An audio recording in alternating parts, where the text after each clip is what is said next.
দেখেন কত বড় মাছের মাথা দিয়ে আজকে ভাত খাইছি, তাও সেই মাথা 3 ভাগের 1 ভাগ নিছি। আসসালামু আলাইকুম বন্ধুরা, আশা করি সবাই ভালো আছো। আমি আলহামদুলিল্লাহ ভালো আছি।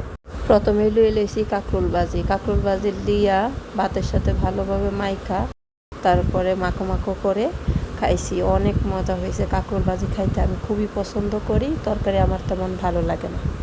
তারপরে লইছি পটল ভাজি তো তার মধ্যে অন্যতম। আমি পটল শুধু ভাজি খাই, তরকারিও কখনো খাই না। এই 2 ধরনের সবজি আমি তরকারি খুব কমই খেতে পারি। এবং তার মধ্যে আরেকটা আছে চিচিঙ্গা। সবার শেষে লইছি মাছের মাথা দিয়া চাল কুমড়ার তরকারি।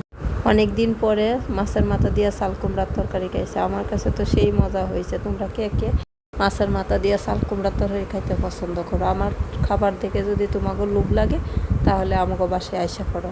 বাজার থেকে নদীর অনেক বড় একটা পাঙ্গাস মাছ নিয়ে আসা হয়েছিল। কারণ হয়েছে পাঙ্গাস মাছ আমরা তেমন খাই না, তবে নদীর পাঙ্গাস মাছ অনেক দামে বিক্রি করে এবং খেতেও ভালো হয়।